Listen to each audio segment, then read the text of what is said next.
Hello and welcome in to the Week 7 edition of the Playbook Pundits videocast here on SiouxCityJournal.com. I know 7 weeks, we're already in Week 7. I'm Sports Editor Zach James, and alongside with me as always is Assistant Sports Editor Shane Lantz. Hello. Coming up in this week's videocast, we'll go over the top Week 6 highlights that we saw throughout the weekend, talk a little bit about the Muskies' home opener win over Sioux Falls on Saturday night, and take a look at what big events are coming up this week in the Siouxland. Let's start off with Friday night, and let's stay in the Metro. Let's talk about North's big win against Waukee. It was a meaningful win for the Stars as they beat a Des Moines Suburban team, and they beat them in pretty handily fashion. You covered that game. What was your biggest takeaway from that game?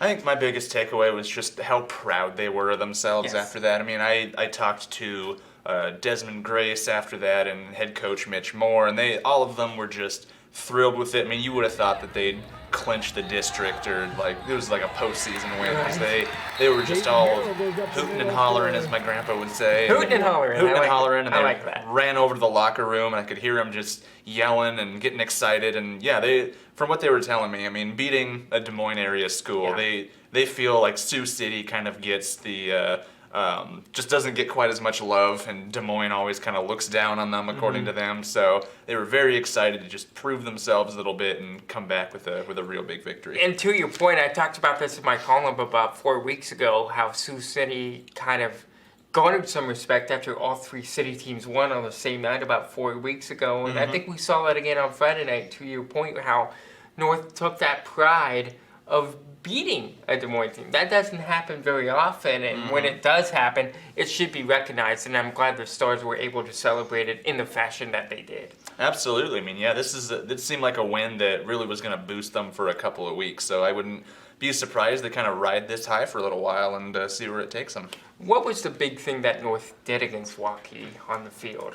It was kind of just relying on their big playmakers. I mean, you have you have a guy like Carson Strobing. I mean, he only had 68 passing yards, but he kind of did some stuff with his legs, was able to run a little bit and make some plays. You have Desmond Grace, who is just a great playmaker. Had the stats, and he had 71 rushing yards, 2 touchdowns, and on defense, had 4 tackles with 3 assists. And on the final drive for Waukee, had a big pass breakup on second down that was really crucial.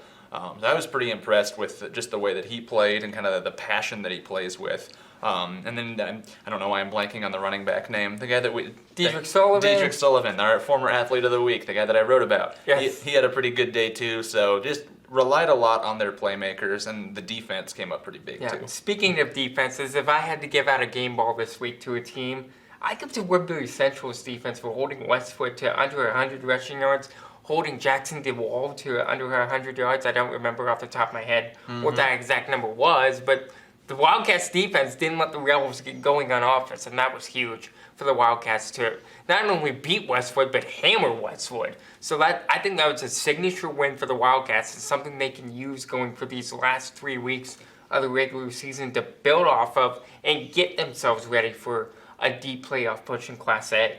Yeah, I mean, if you can stop Jackson DeWald, I imagine he was the focus of their playbook this week, and just he was the guy they were keying in on. And yeah, that's very impressive that they held one of the area and the state's best rushers to that few yards. I was very impressed by that. Yes, and then on Saturday, we both covered college football games. I was at Briar Cliff. They had a disappointing 24-23 loss against Hastings. Morningside took care of Midland by a 59-14 score. That was your first time seeing Morningside play. What'd you think? Well, it was my first one this year. I saw them last year against Northwestern. That's right, you did see them against Northwestern, but you got to see them winning games. I did. This is my first Morningside win, just bafflingly. But yeah, they were just dominant. I mean, the first quarter, they came out pretty strong, scored a touchdown, I think, on their second drive. And it was Joe Dolenchek and Reed Juergensmeyer, again, just came up with all of the yards. Let me look at this. I want to know exactly what Juergensmeyer. There was 2 receivers with over 150 yards. Juergensmeyer ended up with 8 catches for 131 yards and 3 touchdowns, making him only the second receiver ever in program history to have 60 touchdown catches in a career, which is just mind-blowing. That's mind-boggling. That's crazy for a college receiver. It is. Yeah, just those two along with the running back. I mean, all of them they played spectacularly. Yeah, it was a treat to watch. I really enjoyed just watching them go to work. I enjoyed watching Briarcliff play well for 2.5 quarters, but after they got stopped inside the 10, I think late in the third quarter, you could kind of sense the momentum being turned by the Broncos, and the Broncos took advantage of it. They scored 10 points in the final 6-19 to stun the Chargers, and the crowd was stunned. They were expecting a win. I was expecting a win after 2.5 quarters, but it just didn't happen. And like Shane Ledehy said after the game, the little things matter, and they do. They add up, They add up, and the offensive line didn't play as well in the second half. The defense got tired towards the fourth quarter, and those little things add up. And I think that's going to be a big focal point for the Chargers coming up this week as they prepare for their next game. But I think the corner's starting to turn, and the players really do respect the coaching staff, which I don't know happened last year. So I think these guys are buying in. It's just that little moment just has to happen. And they do have a win on the season, but that little moment just has to happen. And yeah, absolutely. And I think it's sooner rather than later they'll have that sparking moment that they can kind of build some momentum in their program. And we were busy on Saturday. We were. Go ahead. I was just going to say with their quarterback situation too. I mean, having a true freshman at QB, I think it really, you can see with a guy like Joe Dolanchek for Morningside. I mean, that is a key position, and when you get that experience, and even if it's a rough time, I mean, if he's getting beat up, that's experience and that's character building. And that was another thing I wanted to mention with total yards with Morningside compared to Midland. You were speaking of the little things, and the little things added up for Morningside too, with 704 total yards of offense compared to 232 for Midland, which is mind-boggling to me. But yeah, once you get that experience with those playmakers like Morningside has, I think that's what leads to success, and that's what Briarcliff just kind of needs to finally get to that point. We didn't just cover football on Saturday. We did not. You covered hockey. I saw one wrestling match in person. I watched the other ones online. Let's get to the Muskies now. As the Muskies had a big 5-2 win over Sioux Falls on Saturday. I got to be there for the final few minutes. And my takeaways: the crowd was good. The crowd was in it, and this team can play. Yeah, I think they had 5 different players score goals in that game. I mean, the one that I wanted to focus on was Charlie Shane, who is a kid that was drafted, played last year in Janesville. He's from Minnesota area, but definitely big-time player. He can pretty much do it all for them from what I've seen in the past couple of games. I mean, he finished the day with 1 goal and 2 assists. And his parents were in the crowd. That's cool too. Yeah, this is their first time coming to Sioux City. You get to see their child have a big day. Yeah, that's cool. So yeah, I really enjoyed that aspect of it, and got to talk to him after the game. Seemed like a very talented kid. And the cool part is, after he scored his goal, the players, I don't remember which one it was, but we went in the basket, got the puck, flipped it right to the bench, and made sure he had that as a souvenir. Yeah, for his first USHL goal. That's just, I thought that was awesome, and really enjoyed talking to him and head coach Luke Strand. They all seemed like they were in a pretty good mood after that win. So and then after that they got 2.5 weeks, I think, until their next home game. So a lot of time for fan excitement to build up again. And that'll be a very emotional home weekend. Is on Friday night on the 22nd. They will retire Matisse Kivleniks's number. It's 35 forever night. The first 1,000 fans in the door get a hand-painted poster of Matisse. It'll be an emotional night for sure. A couple people inside the Muskies have told me that, and I don't doubt them that it will be an emotional night. And hopefully the Muskies can use that emotion to kind of play well that weekend and honor their former goalie and put up a good show. And then it's Crotch Check Cancer Night the following night on the 23rd, and that's also an emotional night. And it'll be an important weekend for the Muskies off the ice as well. Yeah, I mean, that's even just being there for the pregame festivities on opening night a couple days ago. When they just mentioned Matisse's name, everyone in the crowd started cheering because he was just pretty much a Musketeers legend. He was so big in this community. Yeah, and his teammates, when I wrote the story after he passed away a couple months ago, his former teammates and his coaches had just nothing but awesome things to say about him. Said he was so just hilarious and funny to be around, and told me that he had just a passion for junk food, which I loved as just a little humanizing angle to him. But yeah, they called him the greatest goalie in Musketeers history before the game. High praise. And it is. There's been some great goalies in this town, but he seems to be the most beloved. And when they announced that they were retiring his number, that the crowd just ate it up. They're all on board, and I think it's going to be a packed house and very emotional on the 22nd.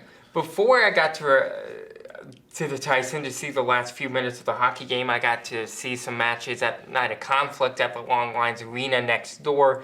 It was a cool atmosphere. It was a way for the wrestling community to celebrate its elite wrestlers, and it was just a cool atmosphere. Fans were there, VIP seating.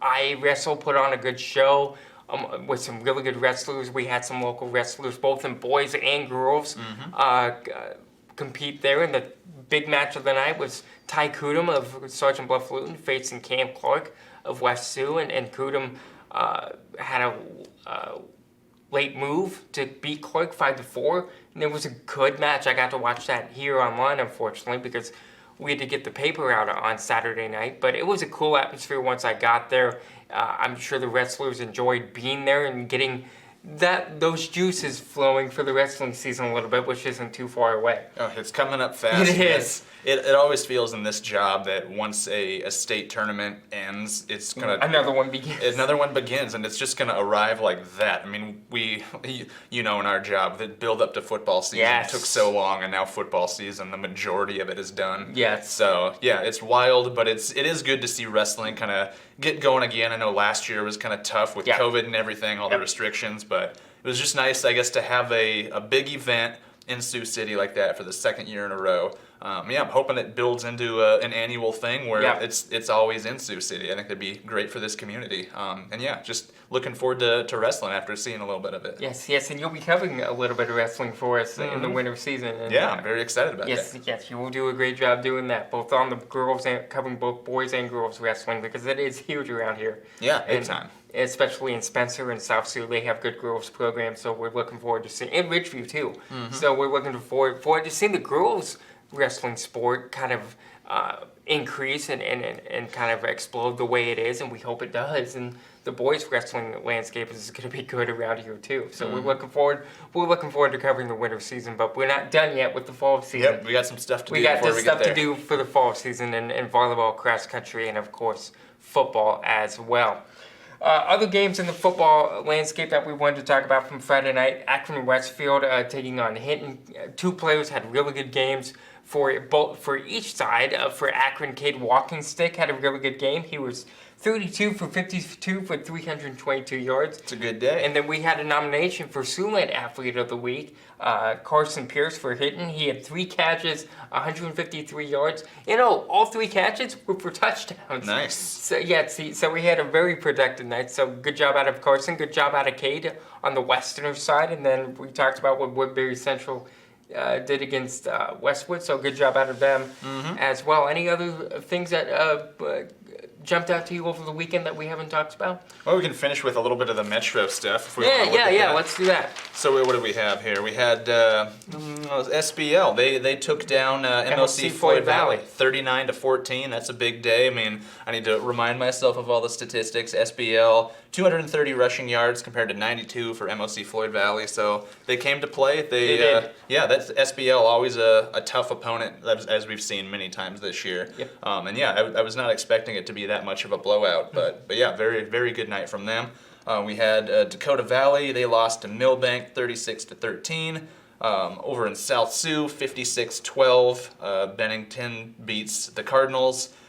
Bishop Heelan almost pulled out a victory close. by 1 point. So close. So close. Carroll beat them 23-22. So that has to be a bit of a heartbreaker for those Yeah. Healing kids. You gotta feel for those Healing kids. Absolutely. So close. Being that close. I mean, we saw it. I think with West a couple weeks ago when they win by 1 point on that final play. Yes, against South Sioux. Yep. So it cuts both ways. 1 point It does. victory can be an absolute thrill. A 1 point loss can just devastate you. But hopefully they can bounce back from that. I hope they do. They got 3 more chances, so Yep. hopefully they can get over that hump. And then Des Moines East beating West there too, and East plays East this week. So that's kind of a geographical confusion. We had North play North We earlier did. this season, so Just a little. a lot of things lining up for us. A lot of geographical things lining up for us coming up this week in the Journal. You're actually covering Crofton and Ponca this week, so look forward to seeing what you find out about both teams, and then we'll talk about that game on Friday.